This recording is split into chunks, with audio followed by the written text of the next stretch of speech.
सभी को नमस्कार। आज हम ईशावास्योपनिषद के जो शेष मंत्र है उनके बारे में परिचर्चा करेंगे। मंत्र इस प्रकार है। तद ए जति तन ऐ जति तद दूरे तद तदव अंतिके तदंतरस्य सर्वस्य तदु सर्वस्य अस्य वाह्यते। अर्थात इस मंत्र में ईश्वर अथवा आत्मा संबंधी सूक्ष्मता एवं सर्वव्यापकता का भाव व्यक्त हुआ है।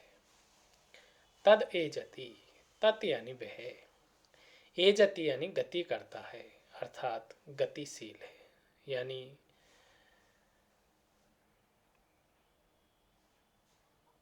तत् न एजति, और वह कंपन या गति नहीं करता है, स्थिर है। तद दूरे तत् उ अंतिके, तत् दूरे वह दूर है, तत् वह उ यानी वस्तुतः या सचमुच में, अंतिके यानी समीप है। अश्य सर्वस्य, इस सबके, तत् अंतः वह भीतर है, तत् यानी वह, अस्य सर्वस्य इस संपूर्ण विश्व के, बाह्यते यानी बाहर है। इस प्रकार ईश्वर अथवा आत्मा संबंधी सूक्ष्मता एवं सर्वव्यापकता का भाव व्यक्त हुआ है। इसमें इस मंत्र में बताया है, एक बार और देखिए। तद ए जति तन ए जति तद दूरे तत् उ अंतिके, तत् ए जति यानी वह गति करता है, गतिशील है, तत् न ए जति और वह गति नहीं करता है अर्थात स्थिर है। तत् दूरे वह दूर है, तत् उ अंतिके और वह वस्तुतः समीप है। अश्य सर्वस्य इस सब के, तत् अंत वह भीतर है, और तत् यानी वह अस्य सर्वस्य संपूर्ण विश्व के, बाह्यते यानी बाहर है।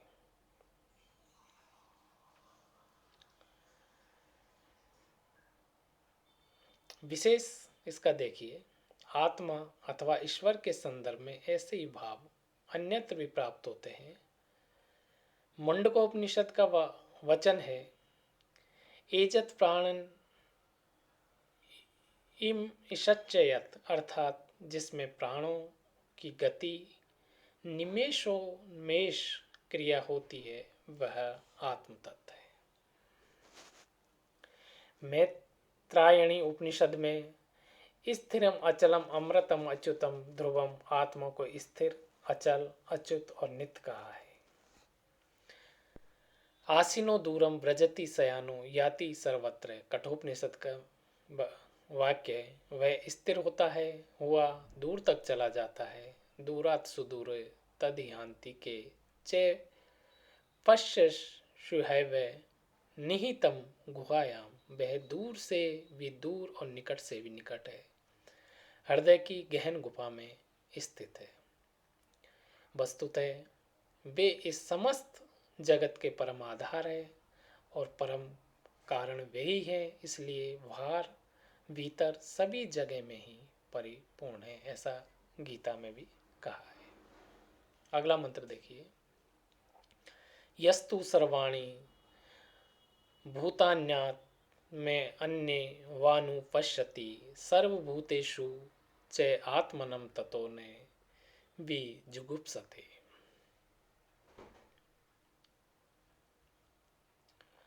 अर्थात यह यानी जो, तू यानी वास्तव में, सर्वाणी यानी सभी, भूतानि यानी प्राणियों को, आत्मनीय आत्मा में ही या अपने में ही,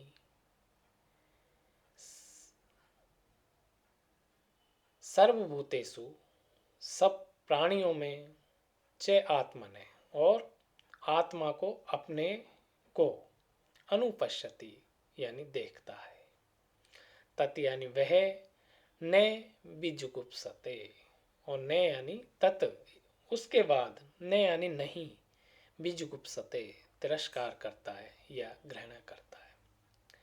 अर्थात जो सब प्राणियों को अपने में और सब प्राणियों में अपने को देखता है, उसके पश्चात वह कभी भी किसी प्राणी का तिरस्कार नहीं करता और न ही किसी से घृणा करता है। विशेष देख लीजिए, भगवत गीता के 6th अध्याय में इसी प्रकार के भावों से युक्त श्लोक प्राप्त होते हैं, जहां श्री कृष्ण अर्जुन को उपदेश देते हुए कहते हैं, सर्वस्य भूतस्य आत्मनं सर्वभूतानि च आत्मनि ईक्षते योग युक्तात्मा सर्वत्र समदर्शन। यो मां पश्यति सर्वत्र सर्व च मयि पश्यति तस्याहं न प्रणश्यामि स च मे न प्रणश्यति। इस उपनिषद के प्रथम मंत्र में ईश शब्द आया है। बाद के अन्य मंत्रों में ईश के स्थान पर आत्मा शब्द आया है। वस्तुतः ईश और आत्मा एक ही अर्थ में प्रयुक्त है, पर्याय है।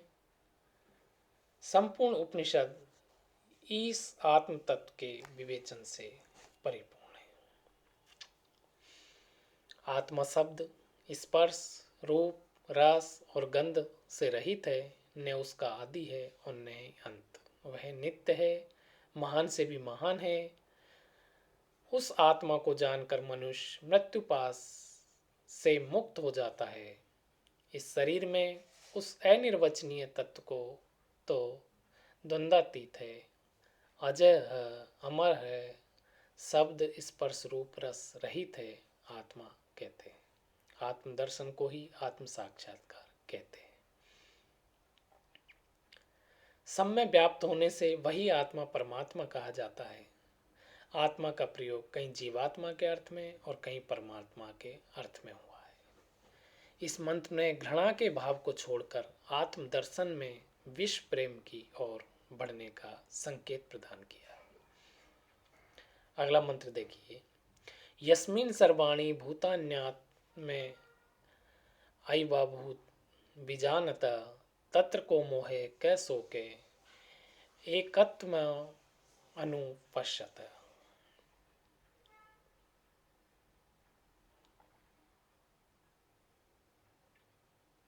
अर्थात यस्मिन जिस स्थिति में, विजानत यानी भली भांति जानते हुए का, अर्थात जिस स्थिति में परम ब्रह्म परमेश्वर को भली भांति जानने वाले या जानते हुए का या जानने वाले महापुरुष के अनुभव में सर्वाणी यानी सब, भूतानी यानी प्राणी, आत्मा एकमात्र परम ब्रह्म परमात्मा का स्वरूप, एव यानी ही, अभूत यानी हुआ या हो जाते हैं।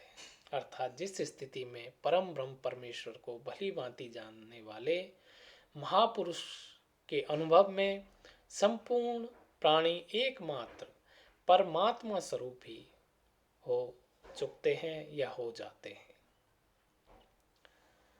तत्र उस अवस्था में एकत्वम एकता का, अर्थात एकमात्र परम ब्रह्म परमात्मा का, अनुपश्यते यानी देखते हुए का, के यानी क्या, मोह यानी मोह, के यानी क्या, शोके यानी शोक या दुख।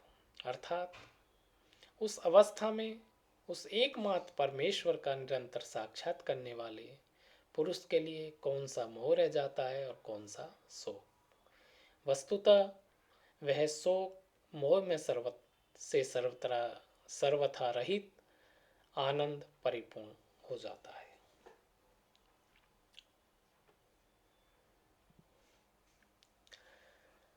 मंत्र का भाव यह है कि जिस समय ज्ञानी पुरुष के लिए सर्वभूत मात परमात्मा ही हो जाते हैं, उस समय एकत्व देखने वाले उस तत्वदर्शी विद्वान की क्या शोक और क्या मोह आदि विकार घेर सकते हैं। अर्थात कदापि नहीं। वह तो इतना आनंद मग्न हो जाता है कि शोक मोह आदि विकारों की छाया भी कहीं उसके चित्त प्रदेश में नहीं रह जाती। विशेष देख लीजिए, पंडित सत्यदेव शास्त्री के मतानुसार छठा और सातवां मंत्र एक ही अर्थ और भाव के सूचक है। यह मंत्र पिछले मंत्र का स्पष्टीकरण है, आत्मदर्शी पूर्ण ज्ञानी पुरुष का वर्णन है। उक्त मंत्र के संदर्भ में गीता के छठे अध्याय का निम्नलिखित पद भी द्रष्टव्य है। सर्वभूत स्थितम यो माम भजत एकत्वम स्थिता सर्वता वर्तमानो अपि से योगी मई वर्तते। अर्थात हे अर्जुन, इस प्रकार जो पुरुष एक ही भाव में स्थित हुआ संपूर्ण भूतों में आत्म रूप में स्थित मुझ सच्चिदानंद परम ब्रह्म परमात्मा का एक निष्ठ हृदय से भजन करता है, वह योगी सब प्रकार से व्यवहार करता हुआ भी मेरे में ही लीन रहता है, क्योंकि उसके सामने मेरे सिवाय और कुछ है ही नहीं।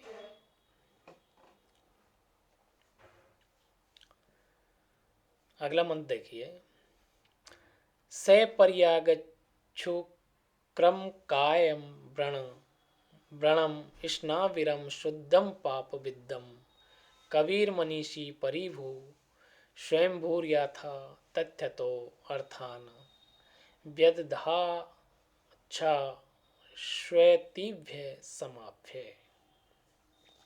इस मंत्र में परम ब्रह्म के स्वरूप का विवेचन किया है। अर्थ इस प्रकार है, शे शुक्रम यानी वह महापुरुष, शुक्रम यानी तेजस्वी, अकायम यानी देह रहित, अव्रणम घाव रहित, स्नाविरम यानी स्नायु रहित, शुद्धम यानी शुद्ध या भव्य परमानंद स्वरूप, अपाप विद्दम यानी निष्पाप, पर्यगात चारों ओर गया हुआ है, कवि मनीषी यानी सर्वत, परिभू यानी सब और होने वाला, स्वयंभू अपनी इच्छा से प्रकट होने वाला, शाश्वतिव्य अनादिकाल से चला आने वाला, समाभ्य वर्षों से, यथा तथ्यते सब प्राणियों के कर्म अनुसार यथा योग, अर्थान समस्त पदार्थों की व्यदधात यानी रचना की है। अर्थात वह महापुरुष तेजस्वी, देह रहित, घाव रहित, स्नायु रहित, भव्य परमानंद स्वरूप और निष्पाप है। वह सर्वत्र व्याप्त है, जो सर्वद्रष्टा, सर्वज्ञ एवं ज्ञान स्वरूप, सर्वोपरि विद्यमान और सर्वनियंता स्वेच्छा से प्रकट होने वाले हैं तथा अनादिकाल से सब प्राणियों के कर्मानुसार यथा योग संपूर्ण पदार्थों की रचना करते आए।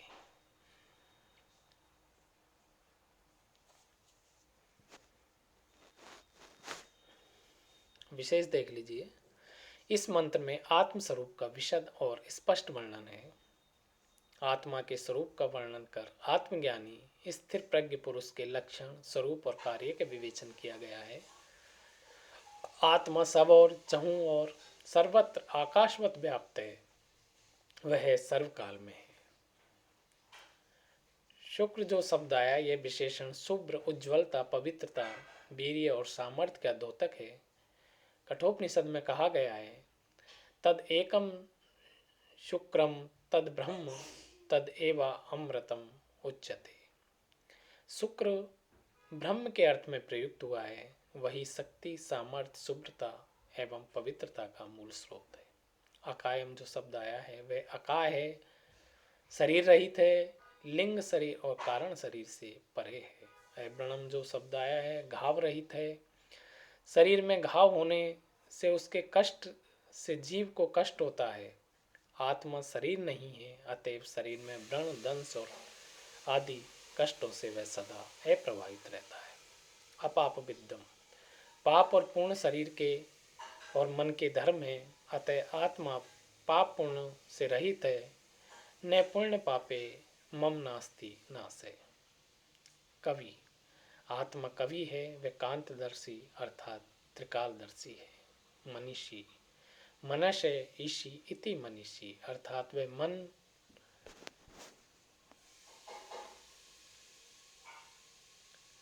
पर शासन करने वाला है, जिसका मन पूर्णता स्वाधीन, वह मनीषी कहलाता है।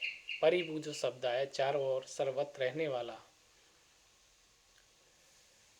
है। स्वयंभू, आत्मा स्वयं भी अर्थात स्वयं प्रकट होने वाला है। स्वयंभू में स्वावलंबन और आश्रय का भाव निहित है। यह सब पदार्थों का यथा तथ्य रखकर चलता है। जो जैसा है उसे वैसा ही देखता है, तदनुसार ही व्यवहार करता है। धन्यवाद। शेष मंत्र है उनका हम अगली कक्षा में परिचर्चा करेंगे।